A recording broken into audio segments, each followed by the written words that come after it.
And honestly, I can't speak to the NBA as an individual, but we will lean on the expertise of one JJ Reddick and one LeBron James, as they've been doing the. I don't know. I think we know more basketball than Reggie. You might think that. I would never say something so silly. No. As those guys have the Mind the Game podcast, and one of the things that they focused on in their latest episode is one that's obviously very important to right now, which is what's really different about the playoffs compared to the regular season. And so I found this to be very insightful, and hopefully this will give us some insight as well into maybe what the Mavs are set to face off against and look forward to as they go into their first round series with the Clippers that will start on Sunday. And so let's start with this one here, because again, the question being, what's really different about the playoffs? So both these guys kind of gave some of the ideas in a free-flowing conversation. I'm not going to be able to hit every single thing that they talked about, but let's start with cut one here. This is LeBron James talking about one of the most incredible portions of the playoffs, one of the things that makes the playoffs so tense, and this being one of the big reasons that makes the playoffs different than the regular season. One possession can lose you the series. And compared to the regular season, you can get away with some slippage. You can get away, it's 4 and 5 nights, tired, it's a cold-ass Tuesday night in Milwaukee. You're like, holy not this Milwaukee team. I mean, obviously you get up for those guys, but in the postseason, one bad stretch, it could be a 6-0 run, it could be a turnover here, it could be you didn't top lock JJ when we told you we top locking him all series, and now he didn't see one go in. Even if there's times like where you could win a playoff game, and because the way you finished the game, you already lost the second one. What are your thoughts on that, right? Like one possession can lose you an entirety of a series in the playoffs compared to the regular season. I'm going to give my honest, raw reaction. I think that is very true for a certain amount of players to think like that.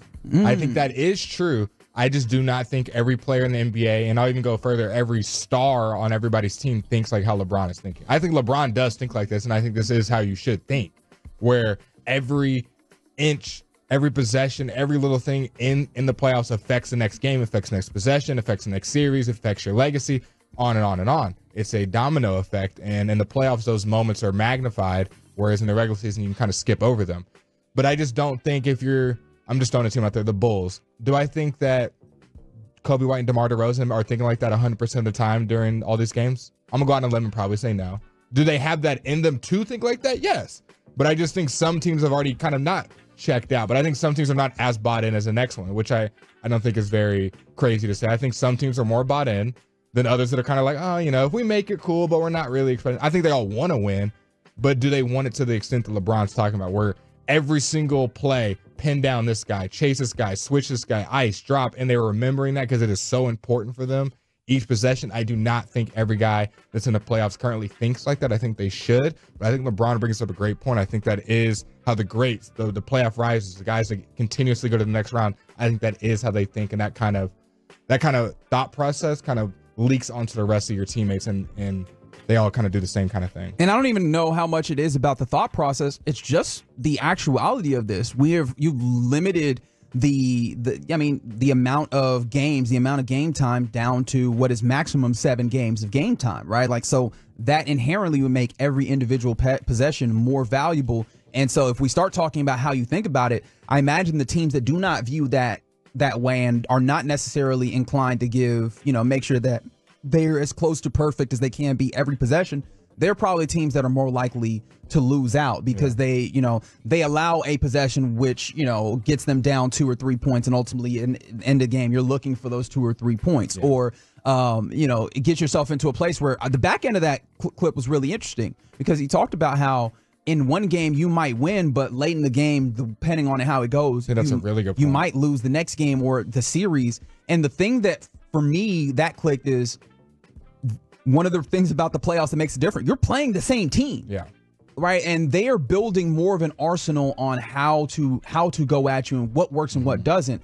And so even if you're up in a game, but this team is battling back and something clicks and they're like, oh, Yeah, we've seen that a bunch in the playoffs. I found the opening. I mean, so we don't have enough time to get back in this game, but now I know where to hit you. I think the best example is, what year was that? Bucks. I think it was Giannis's first or second playoff run. They were destroying. I can't remember what team. Might have been the Celtics. I can't remember what team, but Giannis was destroying them, and that's when we saw the whole just build a wall on him. Because I think they were killing him. The first two games went up 2-0, and then it went another game the rest of the series, if my memory serves me right. Because they figured out, hey, we can't come back in this game like Reggie just alluded to. But we figured out, if we just quote unquote build the wall, this was a couple years ago, on Giannis, and kind of block off his path to the lane, right, and make him a playmaker, which he hadn't unlocked that yet, then we can win the series. And they ended up winning that series. We saw this. You can maybe say a little bit with the Mavs Clippers, which I think Luka still did a distinguished job in 37 on them, but Luka had them up 2-0, almost went up 3-0. The Clippers come back in game 3. We know what happens in the rest of the series. Maybe they found something that had clicked. That's why I think more and more coaching matters in the playoffs. Coaching matters, I think, maybe 10, 15, 20% in the regular season. Just a lot of times the better team's going to win. The team that really just wants to play that day, that's maybe not on a back-to-back, the team that's got more energy, just going to usually win that regular season game, unless it's like, I don't know, Celtics versus the Wizards, where they can play their third stringers to win. But just the average game. When it's the playoffs, it's the same team 7 times over at maximum. Your coach has to be able to make adjustments and counter adjustments. Yeah. If you just throw one thing out there and then they're in a different coverage, we're seeing it right now in this Bulls game, or not Bulls, 76ers Sixers Heat, this play-in game that's happening right now. Sixers Heat, and they're in a zone right now. And if you don't know how to counter that zone, and you're just like, oh, we're just going to go to our plan A, then you're going to lose. Now, this is a 1-game series. Imagine this was 7 games. So right, and I think that speaks to one of the other things that's different about the playoffs and the postseason. And it goes, I mean, it seems like it goes without saying, but I'll say it anyways. We've gotten rid of the bad teams, right? Like the idea that, okay, we're just going to go and be better than you in this series is not something you could depend on, because now we're just talking about the good teams in the league, and it's highly unlikely that you're just going to go out there, roll the ball out, and we are better than every team we go up against without doing, getting as much of an edge when it comes to coaching, when it comes to effort, when it comes to all those things. So those are some of the things that are different. Let's go to another clip here, and I want to jump to cut 3 here, if you don't mind, Chris. And this is JJ Reddick bringing up another portion of what makes the playoffs different than the regular season in the NBA. How much mental energy in a playoff series, playoff game, are you spending on exploitation? How to exploit the other team? 48 minutes. Yeah. And if we need 53 or 58, the whole game. How can you, because I'm trying to generate easy buckets, and I want to get my guys in a rhythm. And how can we exploit the matchups and the players that's on the floor?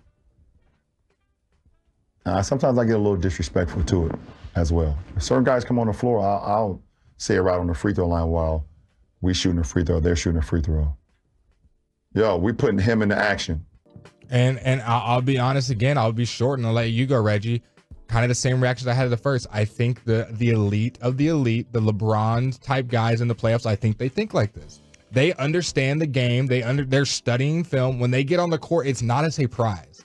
A certain player, it could be the 8th man on your bench. And I do give LeBron a high regard when it comes to this, of knowing the game plan, being another coach on the floor. He understands, okay, he's a this % shooter from this corner. He's good at running this kind of action. This is the kind of stuff he's going to see. This is who usually ball screens for him, who's going to switch onto him. Like, he understands that by glancing at a guy. I think all postseason, in the postseason specifically, you're going to get that with all NBA players. Now in the regular season, not everybody's going to do that. I think, but in the postseason, because this is the coaching thing. In fact, I think Mo DeKill, who was a longtime scout in the NBA, wrote a piece on The Athletic that I thought was really good about how teams prepare for the postseason, and they're doing advanced scouting so that they know all these tendencies and they get down to the nitty gritty. Because as I said, this is now chess, right? Yeah. And the idea that they're spending an entire game looking for your weaknesses so they can go at those mismatches, I think speaks to one of the things that I've often said, which is the playoffs is actually no longer about what you do well, it's what you don't do well. Yeah, and how well you can hide it or it gets exposed. And I think that going back to the point of kind of where LeBron separates or doesn't separate in the preparation, I think all the guys have access to it. I think they are given that advanced scouting. They are being coached up on, you would hope. I think LeBron reacts to it quicker than most guys. Sure. It's more like 100%. his processing is so much quicker, where that guy is walking up to check in, and he has 5 plays already planned out to go against him, at him, or whatever. Whereas another guy would be like, okay, he's good at shooting from the corner. Don't let him shoot in the corner. I got it. Versus LeBron has all these different, and you don't need all 15 guys on your team to do that. You need a couple on-court coaches, guys with high IQ to do that at a high level. I just think that's where he separates, since the guys that are similar to him separate because they think like this all the time. Regular season, postseason, every possession, they understand all of it matters, and they're not just, I think some guys are just not going through the motions, but they're there and they're playing their role, and the moment that plan A breaks down, are they ready for plan B? And I think some guys are and some guys aren't. So real quick, I don't have time to run through this entire audio clip, but the last one I wanted to play was JJ Reddick talking about how even if you're like the fourth offensive option, everyone starts getting treated like a first option when it comes to like defensive intensity and trying to take this away.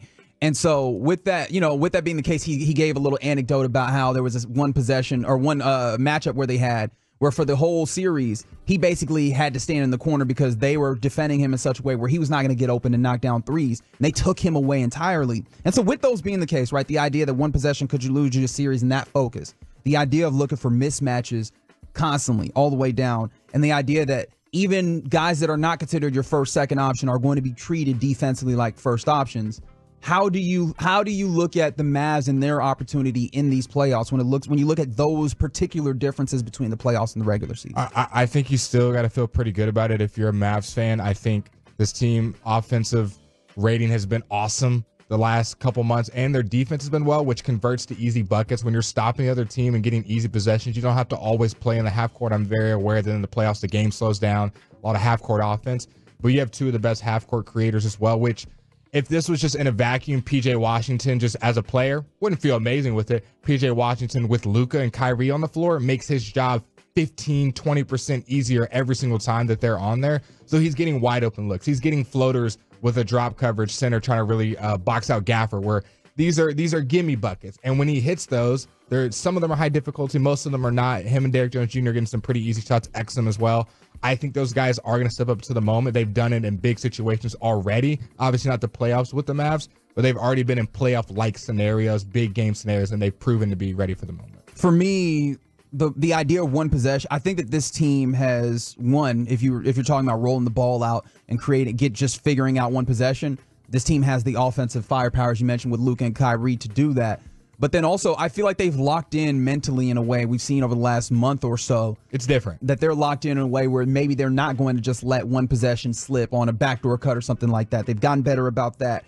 The idea of mismatches, they've also made it so that I think that they're better equipped to handle the weak spots of what they have. So not that blindsided by it. It's not going to be as easy to pick at the scabs of their weak spots. The one place where I am interested in of these things is where you have your non-first options being treated like first options. That's where I'm real interested in. What's PJ Washington going to do when that ball swings out to him? What's Dante Exum going to do? Yeah. Tim Hardaway Jr. in the minutes that he gets, right? I think that ends up being a real scary one for some folks. Is he going to make the right decision, or are you going to lose a possession because he jacked up a shot that he shouldn't? It matters now. You can't just chalk it up. Oh, it's a bad Tim game. We lost, or Luka brings back. That could be the difference of being down 0-1.